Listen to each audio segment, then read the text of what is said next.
about the current standing of the presidential candidates at this point. How are things going for them? As a campaign strategist, who do you think is gaining more ground? I guess more importantly, what happened last week with presidential frontrunner Ferdinand Marcos Jr.? Do you think that's going to affect his numbers, considering that people now are once again talking about how allegedly dishonest he was, bringing out that interview and also the medical certificate of Marcos Jr.? What do you think about that, Alan? Well, obviously, if you take the most credible surveys, at least you slice that pie and try to sieve it through the credible survey firms. Ferdinand Marcos Jr. is ahead in most of these surveys, but the thing to look at also is that these surveys are saying that VP Leni's trajectory is fast catching up. So the analogy there, it may be a poor analogy. I hope it's clear though. Is that if it's a race, Marcos Jr. is ahead. He's traveling at 65 kilometers per hour. VP Leni is behind, but she's traveling at 100 kilometers per hour. So if you're a VP Leni supporter, your hope and your prayer at least is that eventually by May, the trajectory will continue. If Marcos Jr. will slow down, we don't know. At least the catch-up will be faster and the overtake will eventually happen. That's the hope if you're a VP Leni supporter. So there's two things at play here right now, which is standing and trajectory. So VP Leni's trajectory among all the candidates is the highest. However, Marcos Jr. remains to be the front leader. Now, we all know what happened with this whole Zoomicron fiasco, Zoomicron gate, as it's being termed online, right? If I was the campaign strategist of the opposition, I would really leverage on this, because at this stage in the campaign, especially now that face-to-face or mask-to-mask muscle flexing traditional activities like motorcades and rallies have again been shelved. We're back to the online realm. Yeah. Once again, we are back to the online realm. If I was the opponent of if I were the other presidential candidates against Marcos Jr., I would leverage greatly on this, because now is the time to start eating soft votes, what you call soft votes. I want to talk about. Yeah, I want to talk about, before we run out of time, I want to talk about the other candidates as well. We just showed a clip of Manila Mayor Isko Moreno there, and also Senator Ping Lacson. We got to talk about Manny Pacquiao as well. I mean, what is happening to their campaigns? What's going on with Manila Mayor Isko Moreno, for example? Lots of people saying he's losing steam. What do you think? Well, he will definitely get a shot in the arm if this ISA thing takes off. I don't know if you've seen ISA, but there's a lot of talk and rumblings about this Magkaisa ISSA, which is Isko Sara. It's being floated around that PRRD, President Duterte, will in fact endorse him. So that's being floated around. If that happens, then definitely that campaign will gain a lot of steam.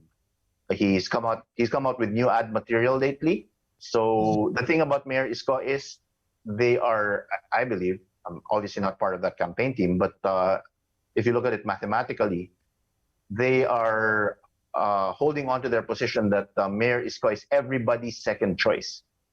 Now, if you analyze that statement, there is a lot of truth in that. If you ask the diehard supporters of the other candidates who their second choice is, it will predominantly always be Mayor Isko. So what they're trying to do right now, or at least what I would try to do if I was on that team, is to really convert the soft votes into the second choice votes. So that's what's happening to that campaign. Now, as far as Senator Ping is concerned, he's been doing his press rounds. He's been condemning activities that he feels that his other rival candidates have been doing or not been doing. Senator Manny, I have not heard much from him. The thing is, I think that campaign really needs to repivot because they were greatly leveraged on gatherings, on interactions wherein he would appear before the public and Yeah. make a speech and give things away, right? Give stuff away, essentially. But that's been choked because of the pandemic.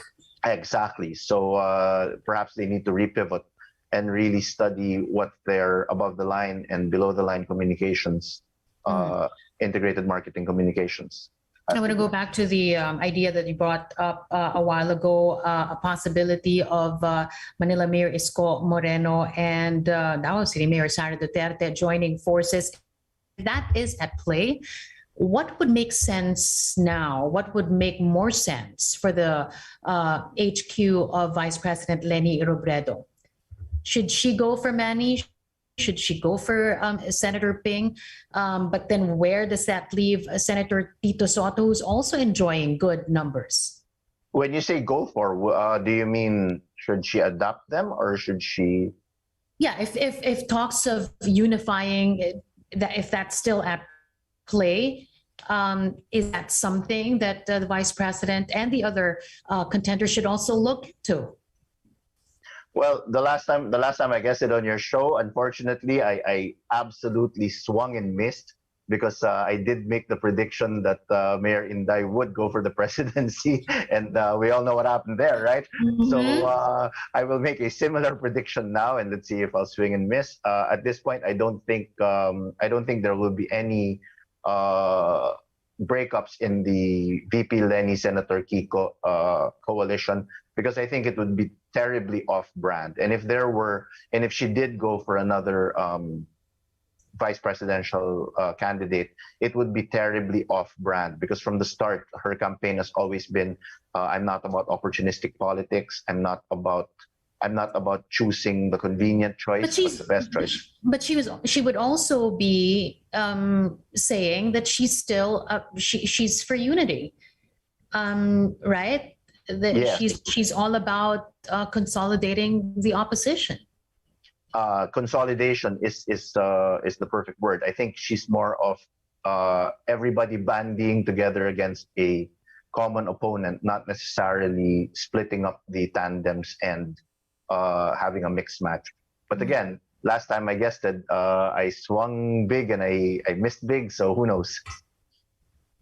You know, if I didn't know you, I would say that, you might just be throwing out a strategy there without, like a strategic point there that you're just saying, hopeful that that message would stick. I don't know who your intended recipient is, but I don't know, because it's you, Alan, that I'm talking to. Maybe you're just saying maybe you'll miss, but you're actually saying that you won't. I don't know. You're a strategist. It's a curious profession I'm in, indeed. And well, at the end of the day, we just hope that the elections will truly reflect the will of the people, and that they're peaceful and orderly, and that there will be an election, right? Because there's also talk that there might not be. Yeah, well, the COMELEC said the vote will push through, and we're going to have to trust the COMELEC on that. We've run out of time, Alan, but thank you again for joining us today. We really appreciate it. Till the next prediction, maybe in a few months' time. By the way, last question. Everybody's saying at this point it's too early. Wherever they stand at this point, it's too early. But tell us, when should they stick to this line until it's really too late for them? In terms of the numbers and catching up, I would say second week of March would be a good indicator. That's already statistically weighty enough to have we call it an econometric line. Sorry for the term, but yeah, an OLS line. All right. Thanks again, Alan Herman there, veteran campaign strategist, joining us on the program. Appreciate it. Happy New Year to you. Take care and you keep safe. Thank you so much. Always a pleasure. Everybody keep safe. Mabuhay po ang Pilipinas. Thanks.